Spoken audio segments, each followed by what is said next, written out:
Hi, I'm Joe Landry, and this is a presentation about the history of Franklin, decade by decade.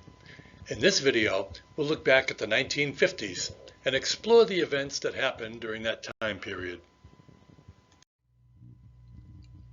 The sources of information that will be discussed in this presentation were taken from such places as the Franklin Register, which was the town's first newspaper, and the Franklin Sentinel, which replaced it. The pictures were taken from the Stanley Chilson collection and the Sanborn Fire Insurance maps, as well as my own personal pictures and postcards.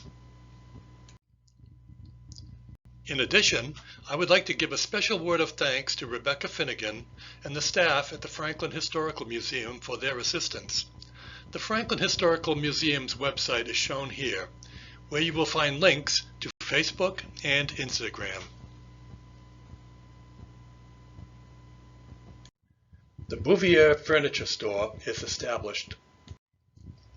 In October of 1950, Bruno DiCecco, one of Franklin's more popular young men, became the manager of the Bouvier Furniture Store on East Central Street. Mr. DiCecco was more popularly known as Soxy.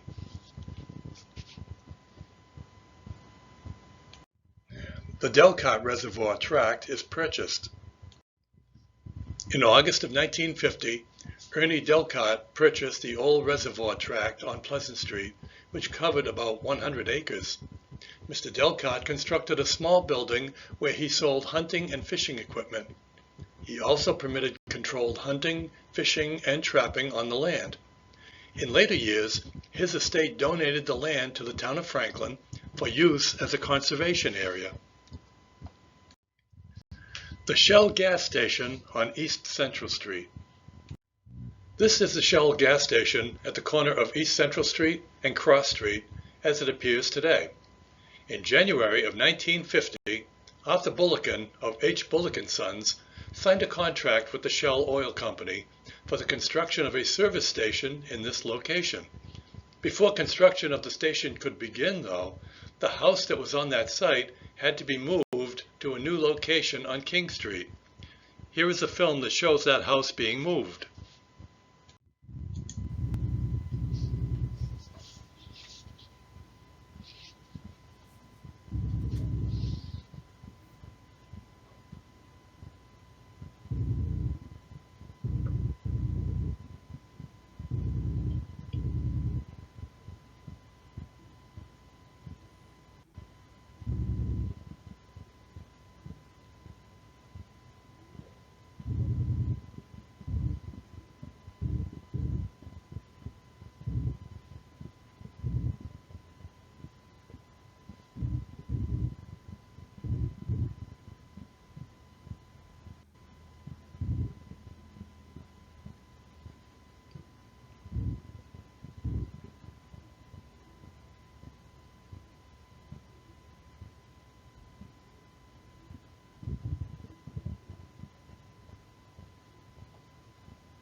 This is the house on King Street in a recent photo.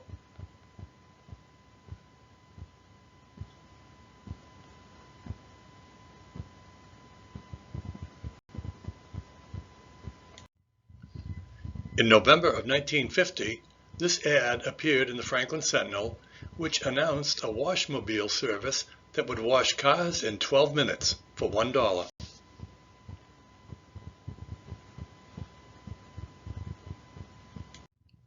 The Western Auto Store.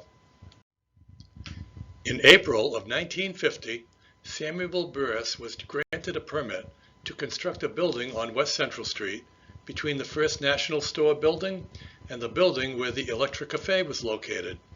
One provision was that the front of the building had to be on the same line as the First National Store building.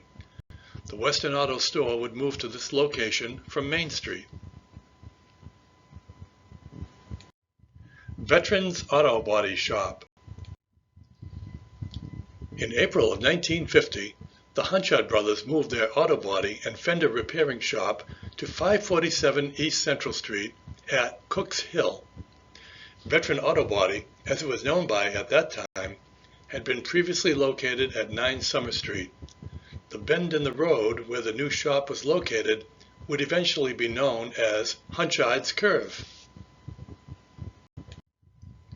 Brunelli's Grocery Store on Alpine Place. In April of 1950, the Brunelli's Grocery Store on Alpine Place reopened after going through an extensive renovation. When the work was done, the 48-year-old store became the equal of any other store in this part of the state. They carried the S.S. Pierce line of merchandise in addition to other lines. John Brunelli was the manager of the store, while Frank Brunelli operated a store on wheels which covered the district. The Hillcrest Convalescent Home. In May of 1950, the Hillcrest Convalescent Home opened for business. Miss Betty Ober, registered nurse, had been busy transforming the former town infirmary building into a 33-room home which was completely renovated and furnished.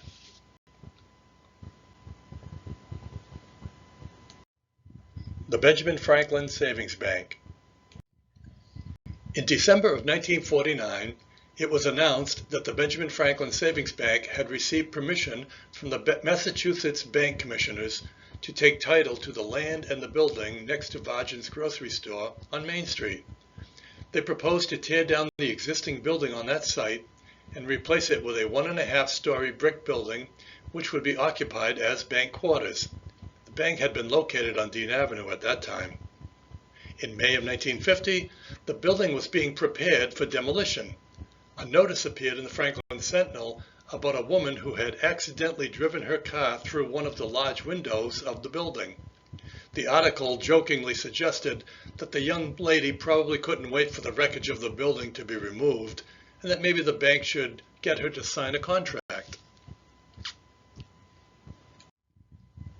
This picture is from the early 1950s, and it shows the new Benjamin Franklin Savings Bank building. In the 1970s, the Fletcher Block and this building were demolished, and a new bank building was constructed. In later years, Rockland Trust Company bought out the bank.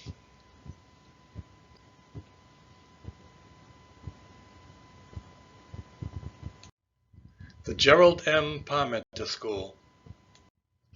In June of 1950, Ernest Parmenter made a proposal to the town of Franklin. He offered to sell up to 20 acres of land to the town for a new school to be built at the corner of King Street and Wachusett Street. He also said that he would donate the land to the town if they were to name the school for his son, Gerald M. Parmenter, who was killed in World War II. In July, the Franklin voters accepted Ernest Parmenter's offer of land, and the new school was approved. Ron's Men's Shop opens. In August of 1950, Ron Palumbo opened up a new men's clothing store on East Central Street in the Morse Block. The store featured the newest in men's clothing.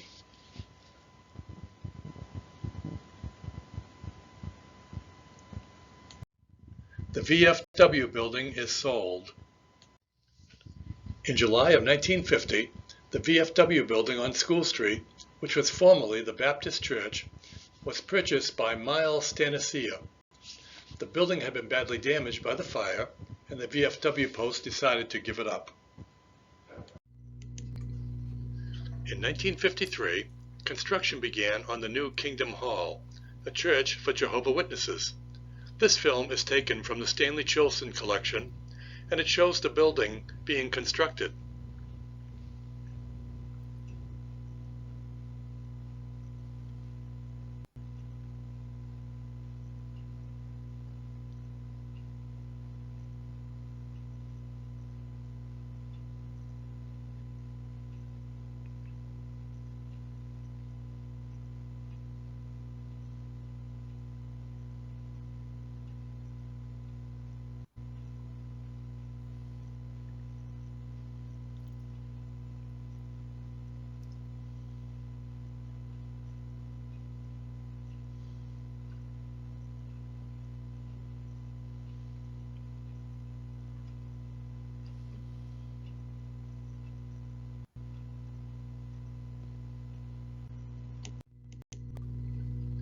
In April of 1954, the new Kingdom Hall was dedicated. This film shows the workers putting the finishing touches on the building.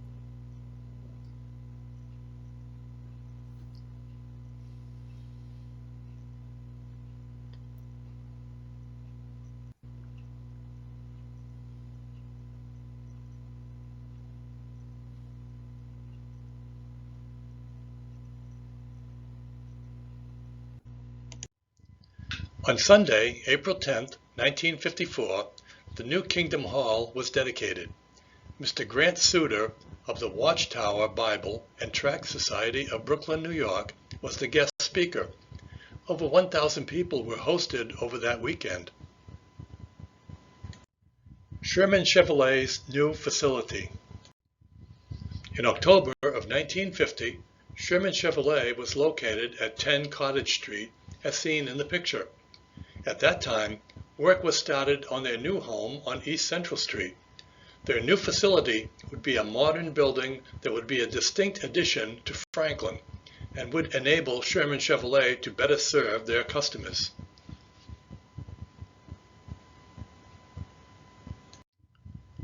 In September of 1951, the new Sherman Chevrolet dealership was open for business. The Metcalf Block fire. In November of 1950, a blaze broke out in the cellar of the Metcalf Block, causing damage estimated at $175,000. The fire was discovered by a woman who ran into Rizzoli's pharmacy and notified the clerks that smoke was coming from the rear of the structure. When the bulkhead was opened, a huge mass of flames was discovered in the cellar beneath the Arrow Auto store. That store, along with Louis' Fashion Shop and Rizzoli Pharmacy, suffered the brunt of the damage. Dean Jewelers and Aubuchon Hardware suffered smoke and water damage. Over the next month, the damage to the building was repaired and the stores would reopen by Christmas. The Harris Gulf Station opens. In December of 1950, Carl Harris opened the Harris Gulf Station at 50 East Central Street. It was built on the site where the Morse apartment house once stood. The Harris Taxi, which was 4 years old at that time, moved its quarters into this station. The taxi service was on call from 7 a.m. to 1 a.m. and was always ready for service for any emergency.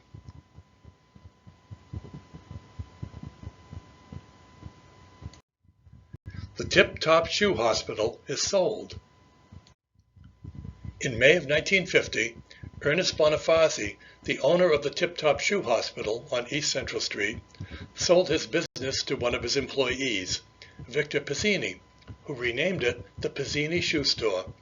Mr. Pizzini eventually moved his store to the Metcalf Block, where he continues to operate the store to this day, which is roughly 70 years from the time he purchased it. Dante Motors is established. In February of 1950, Dante Bracci took ownership of Arnold's Garage on East Central Street and renamed it Dante Motors. Connor Pond, who was the fire chief in Franklin for a number of years, was the sales manager.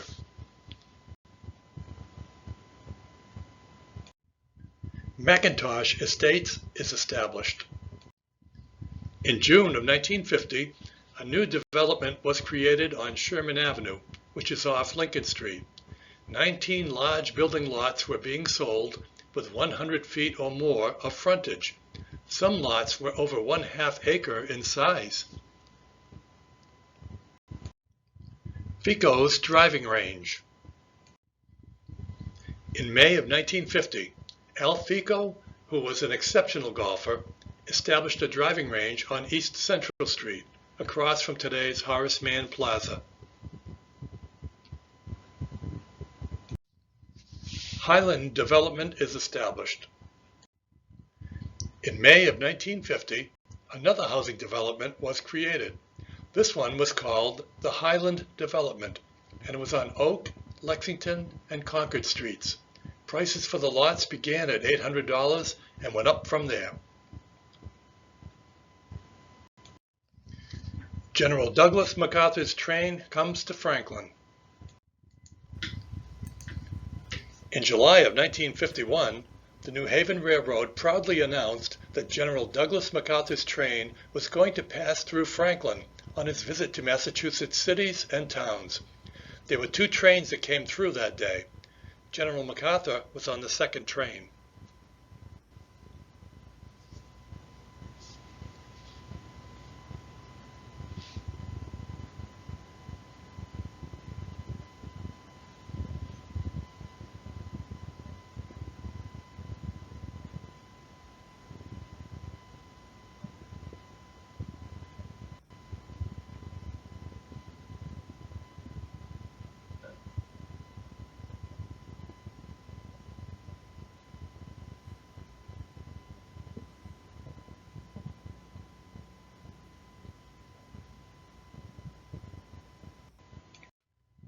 The George Cody Garage is sold. In June of 1951, the George Cody Auto Service and Repair Garage was put up for sale as the owner, George Cody, had died. It had been one of the more popular garages in Franklin since its beginning in 1933.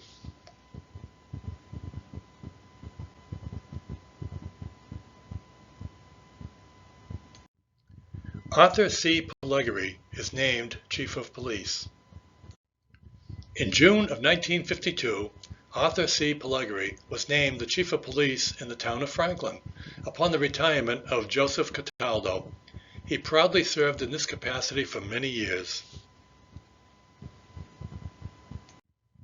The Eastern States Farmers Exchange. In September of 1952, the Eastern States Farmers Exchange was established on Cottage Street.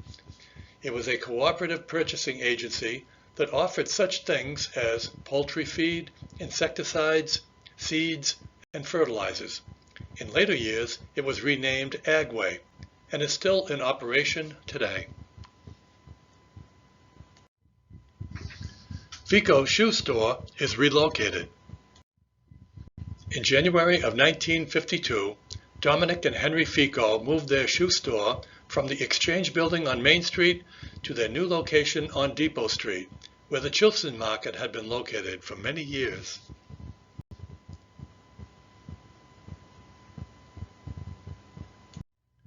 Bean's Archery Range is established. In July of 1952, Bean's Archery Range was established on East Central Street at Lola's Dairy Stand. It was open 7 days a week during the summer months.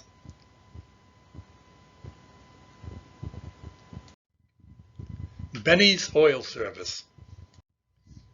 In October of 1952, Benny Gilinato, the owner of Benny's Oil Service, opened an office at 16 Depot Street.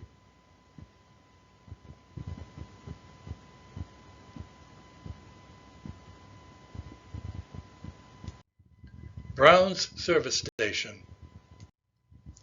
In October of 1952, Ray Brown held the grand opening of his new 2-bay service station that replaced the Morse-Saccone station that he had previously purchased. It was a 3-day event with many valuable prizes being awarded.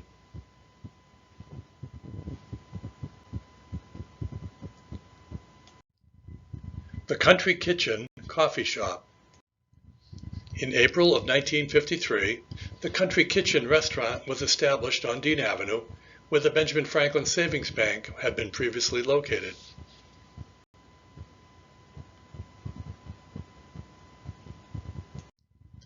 Square dancing instruction. In September of 1953, Grant and Marion Longley established square dancing lessons in the Emmons Street Auditorium in Excelsior Lodge. Airlock is established at Clark Cutler McDermott. In January of 1954, a new product was developed by Clark Cutler McDermott called Airlock. This product consisted of anti-vibration pads that could take pressures up to 4,000 pounds per square inch and would eliminate the need for heavy equipment to be cemented down. The pads could be picked up and reused many times. The company chemist who developed this technology was J. Murray Stevens, who is no stranger to many of Franklin High School graduates, as he was also a very popular high school chemistry teacher for many years. The Norfolk County Trust Company. In July of 1954, the house on the corner of Main Street and Emmons Street was torn down to make way for the new Norfolk County Trust Company building. The Borough Construction Company of South Bellingham, Mass. Was given the contract to demolish the building that was the home of Mr. and Mrs. Ted Core. This would be the third bank within a 5-year period that would construct a new building in downtown Franklin. Benjamin Franklin Savings Bank and Dean Cooperative Bank were the other two banks that had moved into new quarters. The man in the picture is George C. Dana. In May of 1955, the new Norfolk County Trust Company held an open house before opening to the public.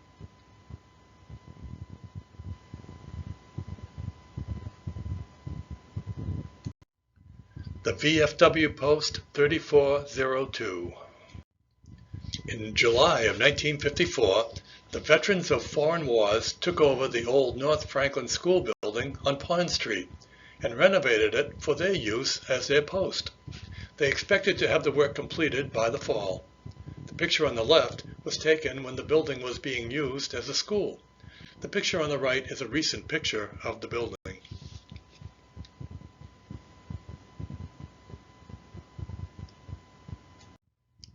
A devastating fire in Franklin.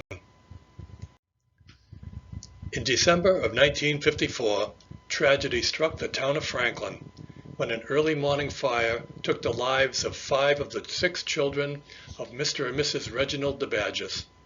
The family had just returned from a Christmas festival in Attleboro and had gone to sleep when a space heater exploded and started the fire. Mr. DeBadges gave his wife their 5-month-old daughter Diane, who slept downstairs with the couple, and told her to go outside while he tried to save the other children who were sleeping upstairs in the house. Because of the intensity of the fire, he was unable to save them. The children who perished were Shirley, Donald, Margaret, Joanne, and Regina.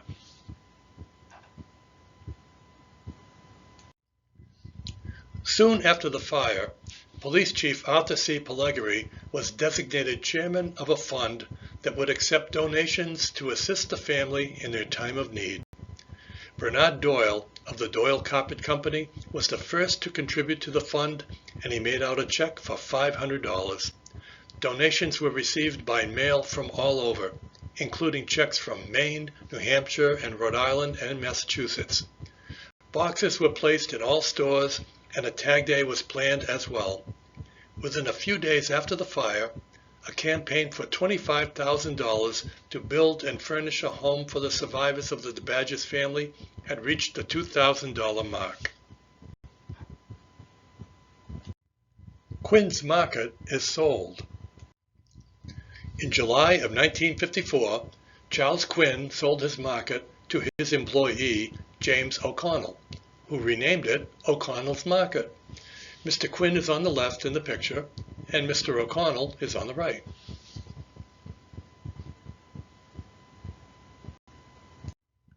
Fico's Bowlodrome opens. In October of 1954, Al Fico opened his new bowling alley on East Central Street and called it Fico's Bowlodrome. St. Mary's Parochial School. In March of 1955, St. Mary's Parish held a kickoff dinner at the Floral Restaurant in Wrentham for a $300,000 fundraising drive for the construction of a new parochial school. It would be constructed on the home of the Holy Child property, along with a building that was suitable for a convent for the nuns who would teach the children. In December of 1955, ground was broken for the construction of the new St. Mary's School. Monsignor George M. Dowd, the pastor of St. Mary's Parish, officiated in the groundbreaking ceremony by lifting the first shovelful of earth with a special gold-plated shovel that was donated by one of the parishioners. The plan was to construct a two-story building with 4 classrooms on the first floor and 4 classrooms on the second floor. The building was designed in such a way that an additional 8 classrooms could be added to the school in the future as required. On September 23, 1956, the new St. Mary's School was dedicated. Archbishop Richard J. Cushing officiated at the ceremony. In addition, the shrine of St. Teresa that is in front of the church was also blessed. Finally, the Archbishop blessed the cornerstone as it was placed in the school. In 1959, an addition of 8 classrooms was added, which gave the school an auditorium in the lower level of the new addition. The Hockomock League is formed. In January of 1956, it was announced that a new high school football league comprising 6 or 8 teams would be formed in 1957. In addition to Franklin, the other schools that would participate included Mansfield, Canton, Westwood, Foxborough, Oliver Ames of Northeastern. Another possible member would be Walpole. The heads of the school had been trying to set up a common schedule that would save time and money and would result in natural rivalries developing between towns. Parking meters in Franklin. In September of 1956, parking meters were installed in downtown Franklin. The cost of the parking was 1 cent for 12 minutes, with the maximum time of 1 coin was 1 hour for a nickel. The cost of the meters would be paid for from the revenue that was received from them. The entire proceeds would eventually go to the town treasury.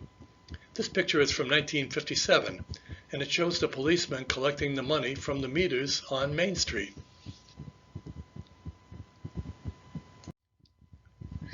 In October of 1956, 3 red-colored Phinometer boxes were installed on selected meters in downtown Franklin to make it convenient for violators to pay their fines as soon as possible.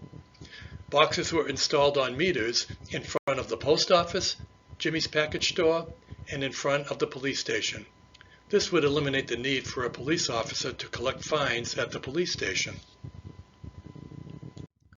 Franklin's first radio station. In September of 1956, the FCC authorized a local radio station for the Franklin-Milford area with the call letters WMOO and would broadcast at 1490 kilocycles. The Franklin studio was located at 16 East Central Street, and the manager was Henry Nick Peterson.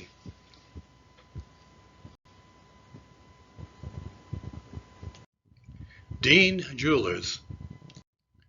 In April of 1957, Dean Jewelers moved from 14 Main Street to 16 Main Street in the Metcalf block.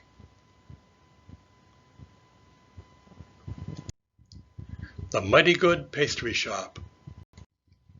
In December of 1957, the Mighty Good Pastry Shop moved across the street to the J.J. Newberry store from the Metcalf block.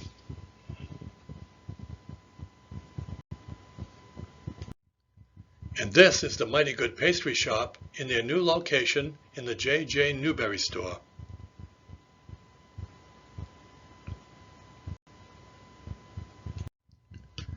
The Trading Post. In March of 1957, the Trading Post opened its doors in the old Sentinel building on Depot Street.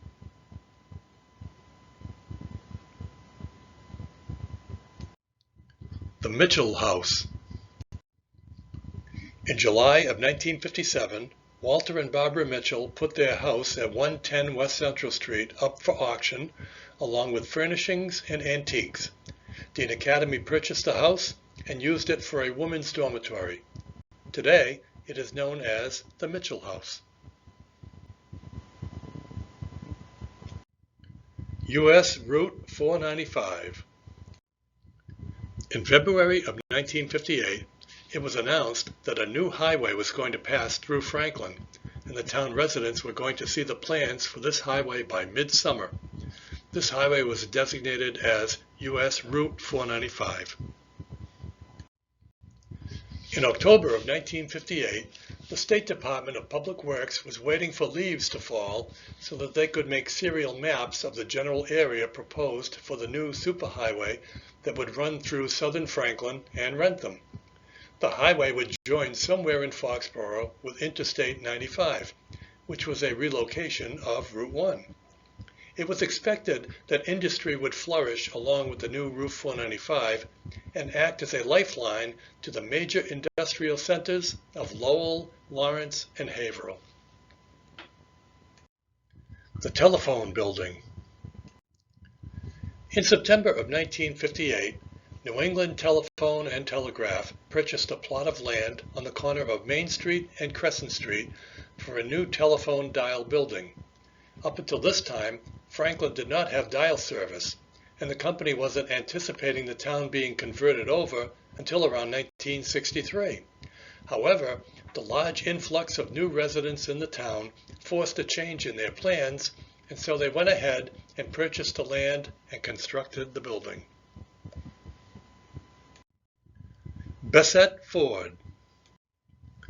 In January of 1958, Bessette Ford moved from 8 Summer Street to their new location at 161 East Central Street.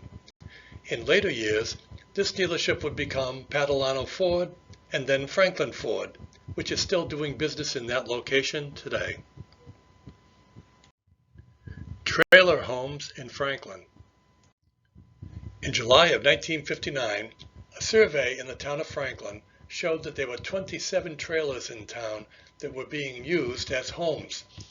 According to the bylaws of the town, trailers cannot be used for living purposes for more than 60 days in 1 year without a permit issued by the Appeals Board, following a public hearing and Board of Health approval. As a result of the survey, the board members voted to notify the trailer owners of the rules and regulations governing their location in town. The Gilmore property.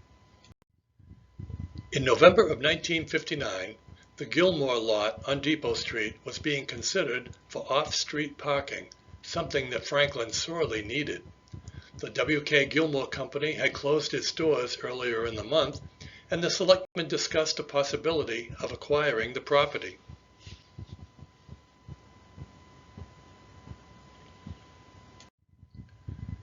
And this concludes our presentation. Thanks for watching.